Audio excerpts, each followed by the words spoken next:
12 तारीख के रात में एनसीबी ने सम्मन दिया, जो समीर खान हमारे दामाद हैं उनकी माता श्री, जो बगल के किसी जो बिल्डिंग में रहती हैं यूनियन पार्क के पास, और रात में 10 बजे सम्मन आने के बाद 10:30 बजे हमारे दामाद को मिलता है, और 13 तारीख के दिन 10 बजे बुलाया गया,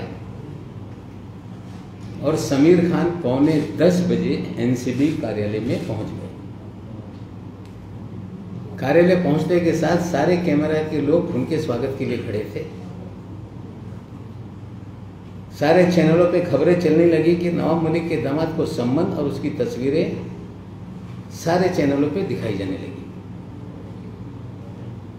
शाम होते होते फिर खबर आई, फिर उसी नंबर से लोगों को मैसेज दिया गया कि 27A में समीर खान ये ड्रग पैडलर है, बड़ा रैकेट चलाता है, इंपोर्ट करता है, और उसे 27A में गिरफ्तार कर लिया गया।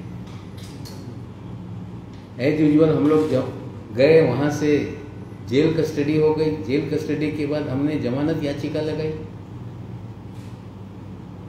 याचिका रिजेक्ट हो गई। हाई कोर्ट में गए, हाई कोर्ट में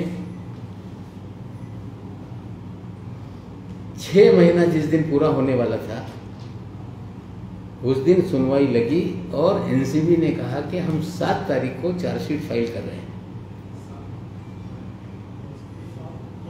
3 महीना पहले वाला 7 तारीख, जिस दिन 6 महीना गिरफ्तारी के बाद, 9 तारीख के बाद जो 6 महीना पूरा हो रहा था, 7 तारीख के दिन, उस दिन चार्जशीट फाइल करेंगे। हाई कोर्ट ने कहा कि आप अब लोअर कोर्ट में जाइए। फिर लोअर कोर्ट में हमने बेल एप्लीकेशन लगाई।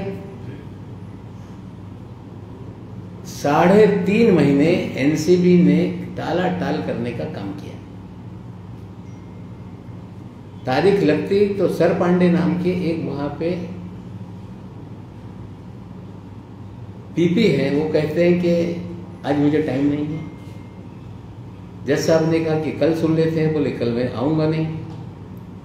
कहने का अर्थ यह है कि उस सुनवाई को 3.5 महीने तक चलाना पड़ा, और एनसीबी ने भरपूर कोशिश की कि जितना टाइम बाय हो सकता है इसमें किया जाए, लेकिन अल्टीमेटली जमानत हो गई। और 12 तारीख के दिन जज साहब ने दस्तखत किया, और दस्तखत करने के बाद कल लोड 13 तारीख के दिन हुआ, और चीज़ें आई। वो चार्जशीट जो है, वो जो ऑर्डर है, मैं आप लोगों को अभी उस पर शेयर करता हूँ। उसके अंदर 2 पैराग्राफ बहुत इंपॉर्टेंट है।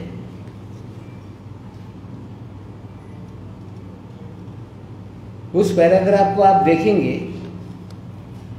तो ये जो दावा किया जा रहा था कि ये 200 किलो गांजा है, ये पूरी तरह से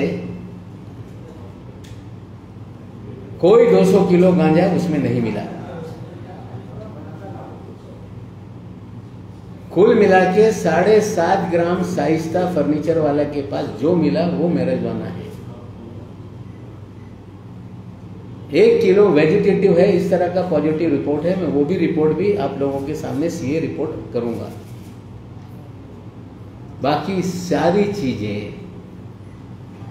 ये हर्बल टबैको है, इस तरह से रिपोर्ट में आया है। मैं सीए रिपोर्ट आपको साझा कर देता हूं। सवाल सबसे पहले ये खड़ा होता है कि इतनी बड़ी एजेंसी है एनसीबी, वो तंबाकू और गांजे में फर्क नहीं कर पाती है। ये बड़ा अचंभव का सवाल है।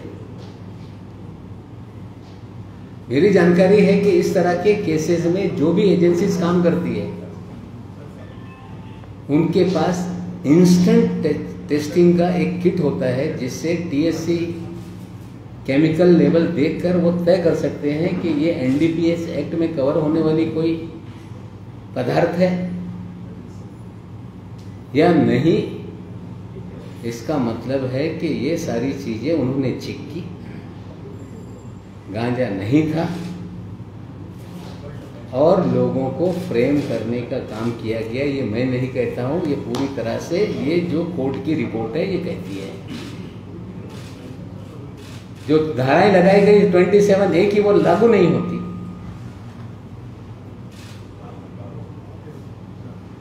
जो भी मुकदमा बनता है वो शाइस्ता फर्नीचर वाला का है, जिसे आपने सेम डे जमानत देने का काम किया। लेकिन ये सारा चीजें चलती रही, फिर भी और भी कहीं से लिंक जोड़ा जाए तो रिया चक्रवर्ती में जो केस था उसमें भी करण सजलानी को इन्वॉल्व कर दिया। शाइस्ता फर्नीचर वाला, राहिला फर्नीचर वाला जो एक्यूज है उसको इन्वॉल्व कर दिया। जो रिया चक्रवर्ती केस में एक आरोपी है उसको इस केस में डाल दिया। टोटली मैलाफाइड इंटेंशन से चीजें की गई है। ये मैं नहीं कह रहा हूं, ये कोर्ट की रिपोर्ट है।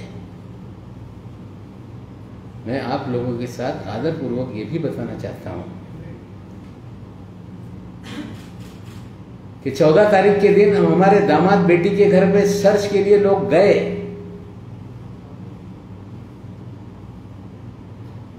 बेटी के पैर में चोट लगा था, मेरे घर पे आ गई थी। फोन आया कि कुछ लोग घर चेक करने के लिए, दफ्तर चेक करने के लिए आए हैं, आप आइए। बेटी गई। दोपहर तक सर चलता रहा, 2-3 बजे तक। सारे चैनल पे यही दिखाया जा रहा था कि बड़े पैमाने पे गांजा बरामद हुआ है,